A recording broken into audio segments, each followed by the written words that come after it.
سجدہ اطمینان سے ہو.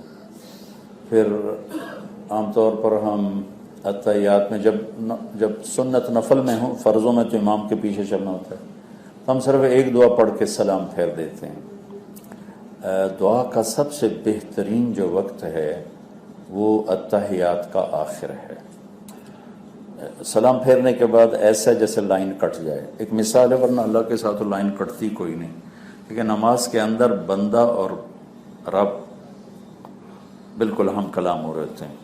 حمدنی عبدی، اثنا علی عبدی، مجدنی عبدی. اللہ اور بندے کی آپس میں بات ہو رہی ہوتی.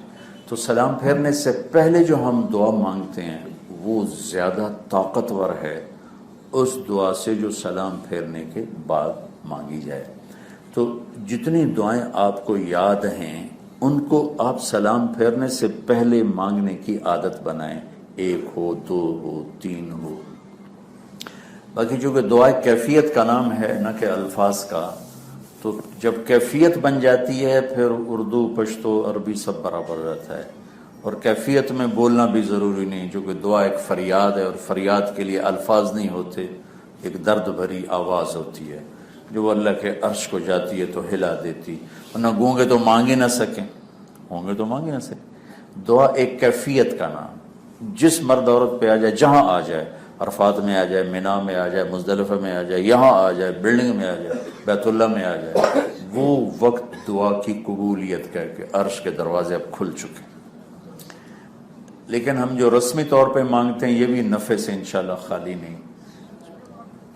لیکن دعا کی اصل جو روح ہے وہ کیفیت ہے، فقر والی، سوال والی اور آہوزاری والی، جس کی بھی ہو جائے. اور سبحان اللہ، اللہ پہ صدقے جائیں. اللہ کو پتہ تھا میرے سارے بندے تو نیک نہیں ہوں گے اور مانگنا سب نے اسی سے، تو اس نے یہ نہیں کہا تقوی ہوگا تو دعا قبول کروں گا، نمازیں پڑھو گے تو دعا قبول کروں گا. کہ ایک کام کر لو قبول کر لوں گا، ایک جو بھی کر لو، بے نمازی کر لے، نمازی کر لے. امن یجیب المضطر اذا دعا، بے قرار ہو کے مانگو قبول ہو جائے، بے قرار ہو کے مانگو قبول، جو مرضی جیسا بھی ہے. اس کو پتا ہے میرے وقلیل من عبادی الشکور، انہوں نے خود کہا تھوڑے بندے میرے شکر گزار ہوتے.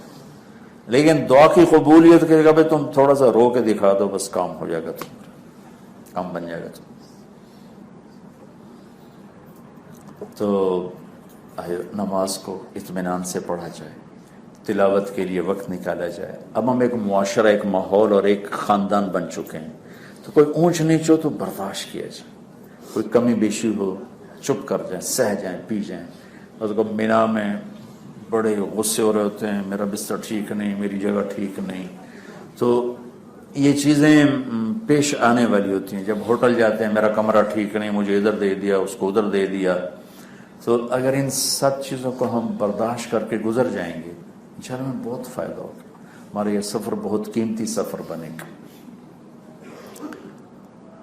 تو اب ہم ایک خاندان ہیں، آپس میں کوئی کسی سے اونچ نیچ ہو جائے تو دوسرا اس کو برداشت کر لے، اس کو سہ جائے، درگزر کر جائے، معاف کر دے، الٹا اس سے معافی مانگ لے، بھائی میں آپ کے لیے تکلیف کا سبب بنا، مجھے معاف کر دو.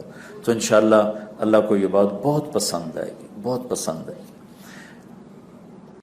حج کی پہلی بنیاد آدم علیہ السلام نے رکھی تھی توبہ پر. ربنا ظلمنا انفسنا وَإِن لَّمْ تَغْفِرْ لَنَا وَتَرْحَمْنَا لَنَكُونَنَّ مِنَ الْخَاسِرِينَ. یہاں سارے گناہوں سے توبہ کر کے جاؤ. اور میرے اللہ بھی کہتا ہے اتنے لے کر آؤ جتنے بارش کے قطرے، جتنے ریت کے ذرے، جتنے درختوں کے پتے، اتنے لے کر آؤ، ساری معاف کر دوں گا. توبہ کرو، ساری معاف کر دوں. شیطان سب سے زیادہ حقیر ہوتا ہے عرفات کے دن، اس سے زیادہ حقیر اور کہیں نہیں ہوتا. اور اگر ہو جائے تو پھر توبہ کر لو، جب ہو توبہ کرو، جب ہو توبہ کرو، اللہ معاف کرنے والا. گناہ پہ باقی رہنا ہلاکت ہے. گناہ ہو جانا کوئی بڑی بات نہیں، گناہ پہ باقی رہنا ہلاکت. اور گناہ ہو جانے پر توبہ کریں گے تو اللہ سب معاف فرمائے گا. تو دوسرا ہم سے کہتا ہے کبیرہ گناہوں سے بچ. اچھا، ایک گناہ ایسا ہے جس کی طرف لوگوں کا دھیان نہیں جاتا، لیکن وہ بھی اللہ کی نظروں سے آدمی کو اتنا ہی گراتا ہے جتنا زنا، شراب، جوا گراتا. وہ ہے کسی کو حقیر جاننا، کسی کو حقیر جاننا، کسی کو حقارت کی نظر سے دیکھنا، اس کی کسی برائی کی وجہ سے یا اس کسی بھی وجہ سے کسی کو حقیر جاننا۔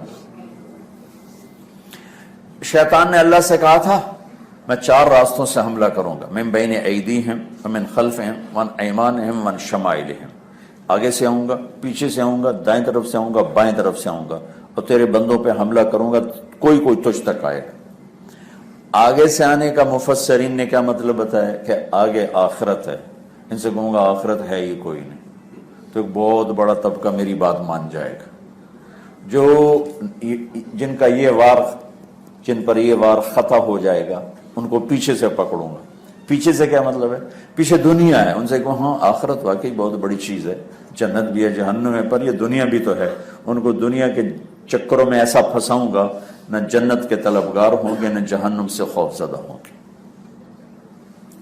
ان شمائلہم، الٹے ہاتھ سے آنے کا کیا مطلب ہے کہ ادھر سارے گناہوں کا رجسٹر ہے، تو شراب میں، زنا میں، جوئے میں، چوری میں، ڈاکے میں، جھوٹ میں، سود میں، ہیرا پھیری میں، ان چیزوں میں پھنساؤں گا۔ رائٹ سائڈ سے آنے کا کیا مطلب ہے؟ اس کو میں نے بعد میں بیان کیا کہ آخری چیز رائٹ سائڈ سے آنے کا مطلب یہ ہے جو علماء تفسیریں لکھا ہے کہ کچھ لوگ ایسے ہوں گے نہ آخرت سے غافل ہوں گے، نہ دنیا میں پھنسیں گے اور نہ کبیرہ گناہوں میں پھنسیں گے، تو شیطان ان کو چھوڑ دے گا نہیں۔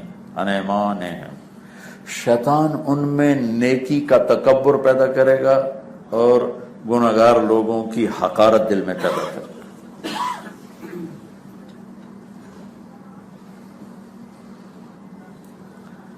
96 میں ہم نے نا فلمی اداکارائن ان میں ہماری جماعت کو حکم ملا، ہم نے ان میں کام شروع کیا، تو اللہ تعالیٰ نے بڑے نتیجے دیے۔ تو ایک لڑکی ڈانسر تھی، وہ حج کے لیے تیار ہو گئی، وہ ہمارے ساتھ اس نے حج کیا۔ تو عرفات میں ہم پہنچے تو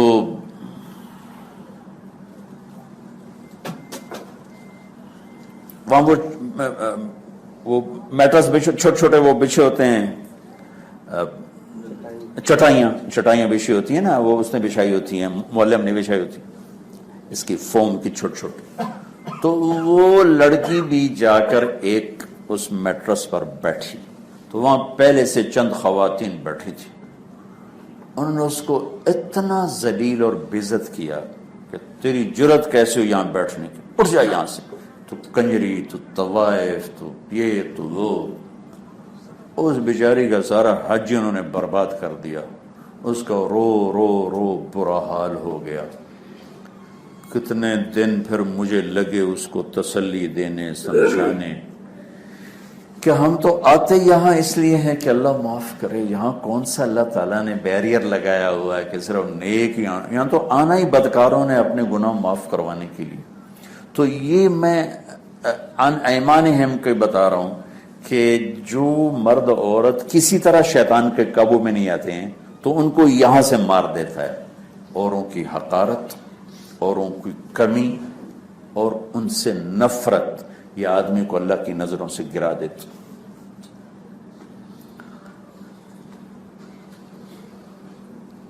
تو یہ ایک بہت بڑا جرم ہے جس کی طرف عام طور پہ بھائیو توجہ نہ، یہ سود خور ہے، یہ حرامی ہے، یہ فلانا ہے، یہ چور ہے، یہ ڈاکو ہے، یہ شراب کے اڈے چلاتا ہے، یہ جوئے کے اڈے چلاتا ہے۔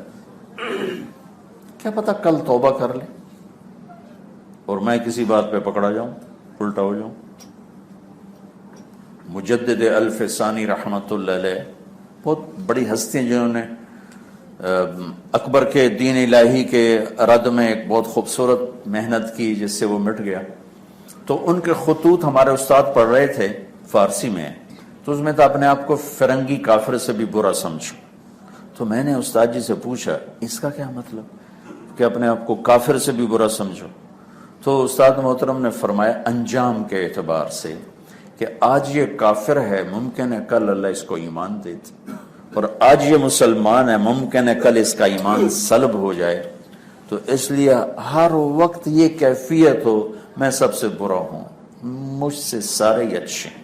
وہ ابوبکر شبلی والی بات کہ میں یہ سمجھتا ہوں کہ میں سب سے برا انسان ہوں۔ بھائیو بہنوں، یہ ایک بہت اہم بات بتا رہا ہوں اللہ کے واسطے، کبھی کسی کی کمی کی وجہ سے اسے حقیر نہ جانیں، نہ کوئی ایسا بولیں جس سے اس کی حقارت یا اس کی توہین یا تذلیل ہو۔ ہر بندہ میرے اللہ کی صنعت اور کاریگری ہے، میرے ہاتھ کی بنی چیز کو آپ برا کہو گے تو مجھے اچھا نہیں لگے گا۔ یونس علیہ السلام جلدی چلے گئے نا، عذاب آ رہا اور چلے گئے، وہ تو انہوں نے توبہ کر لی۔ جب اللہ نے مچھلی سے نکالا اور تھوڑا کرا کے بھیجا تو راستے میں کمہار گھڑے بنا رہا تھا، گھڑے، تو اللہ تعالیٰ نے کہا یونس اس سے کہو یہ 2-4 گھڑے توڑ دے۔ تو یونس علیہ السلام نے اسے کہا ارے بھائی یہ تو 2-4 گھڑے توڑ دے۔ وہ کہنے لگا واہ، اپنے ہاتھوں سے بنا کے توڑ دوں، کیسی بات کرتے ہو؟ کہ اللہ یہ تو یہ کہہ رہا ہے۔